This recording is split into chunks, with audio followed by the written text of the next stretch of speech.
Hello, everybody. If you want to read all the story's content in full, please go to www.steveuk.blog. Thank you. Short Story 681, The Wrong Key. Intermediate. David Miller liked his new flat. It was small, but it was quiet. The neighbours were friendly. Best of all, it was safe. The building had a strong front door with a modern lock. David always locked it carefully. He felt peace behind his heavy blue door. One Tuesday, he came home from work late. He was tired. He put his key in the lock and turned it. But something was wrong. The key would not turn all the way. He tried again. Nothing. Strange, he thought. It worked this morning. He looked at the key. It was his key. He looked at the door number. It was his number, 48.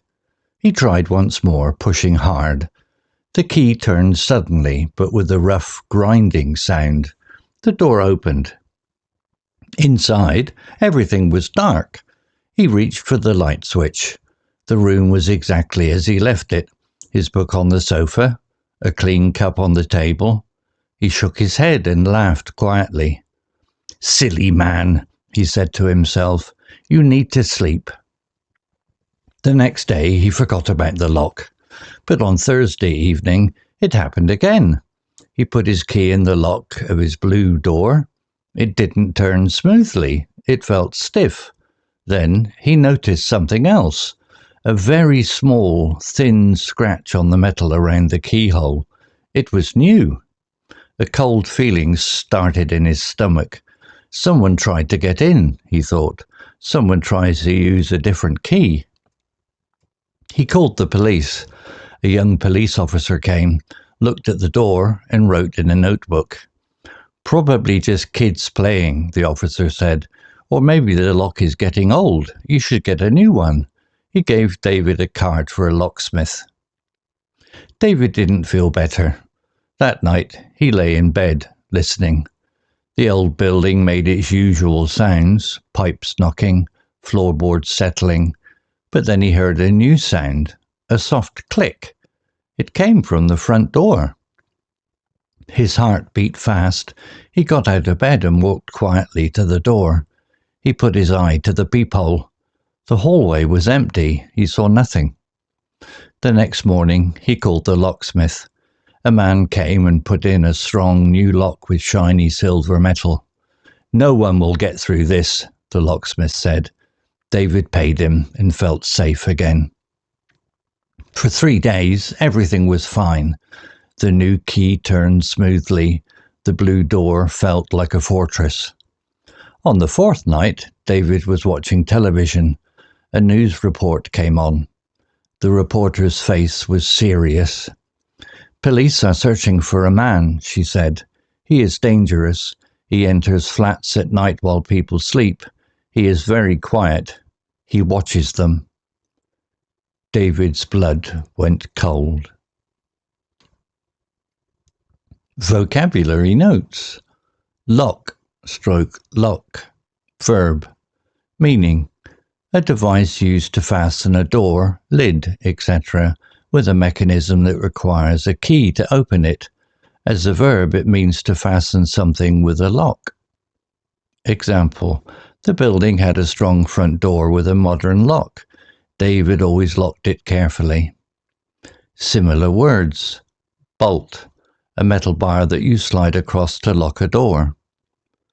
Deadlock, a type of very strong lock. Padlock, a lock you can carry and use on a chain or a gate. Stiff, meaning not moving or operating freely, difficult to bend or turn. Example: he put his key in the lock of his blue door. It didn't turn smoothly. It felt stiff. Similar words. Tight, hard to move. Rigid. The opposite is loose or smooth. Locksmith, meaning a person whose job is to make, repair and open locks and to make and supply keys. Example, he gave David a card for a locksmith. Explanation, this is a compound noun made from lock and smith.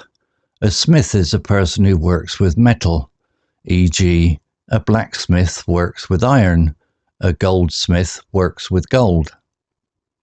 Fortress, meaning a building or place that has been strengthened against attack, a very strong and safe place. Example, the new key turned smoothly, the blue door felt like a fortress. Similar words, castle, stronghold, citadel. The author uses this word to show that David feels very safe and protected. Smoothly, smooth, adjective, meaning adverb, in a way that is without difficulties or problems, having a steady, regular flow. The adjective smooth describes a surface that is even and without lumps or rough areas. Example, the new key turned smoothly. It didn't turn smoothly. Similar words, easily, effortlessly, fluently. The opposite is roughly or with difficulty. Story written by DeepSeek AI. Image created by onemin.ai. To read all the story's content in full, please go to www.steveuk.blog. Thank you. CC Music, drifting at 432 Hz, Unicorn Heads.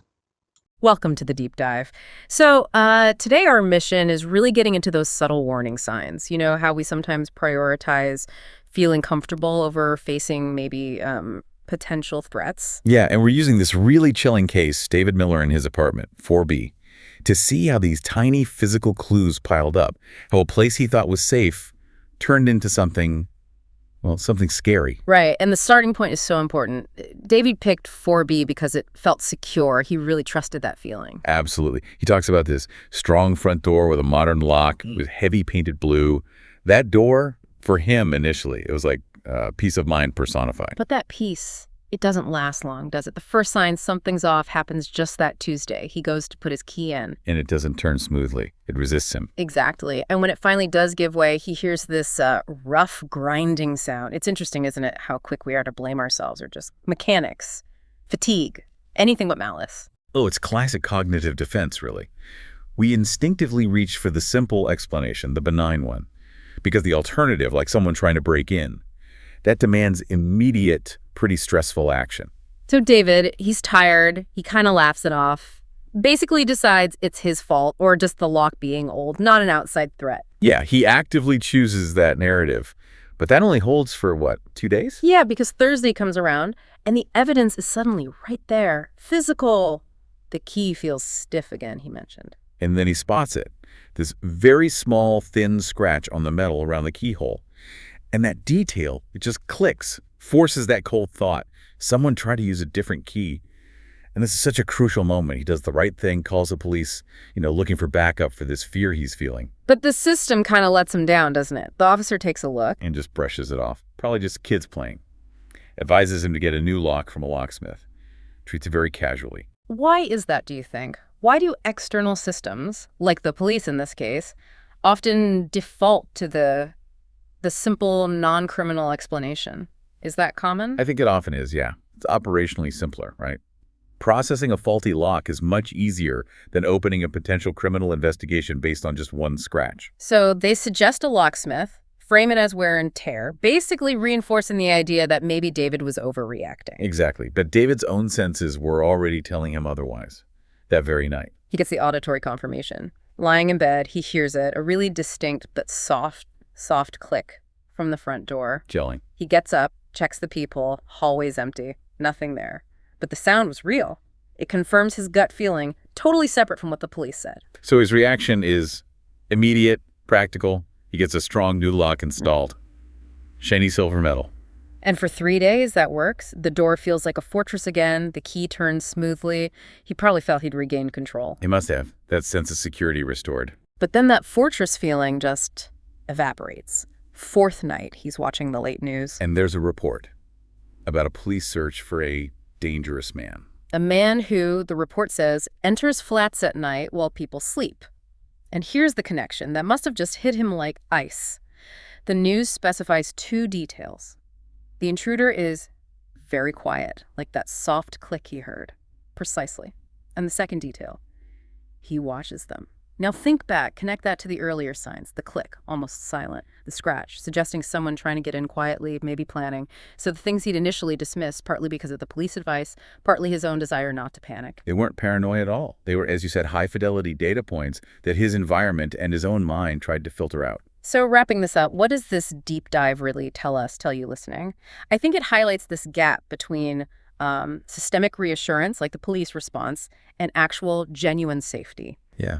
Your real security often lies in noticing those small physical things, the stiffness in the lock, that tiny sound, the scratch, things we're so easily tempted to ignore because, well, it's easier. It's interesting how the source material keeps using that word stiff for the key. A stiff lock represents resistance, difficulty. Right. But here's a final thought to leave you with. We started with a door that was stiff, hard to open. But what happens when the knowledge you gain, the horrible truth about someone quiet, watching, what happens when that knowledge leaves you feeling stiff with fear? It really makes you think about how easily we dismiss those tiny little anomalies, doesn't it? Especially when we desperately want to feel safe.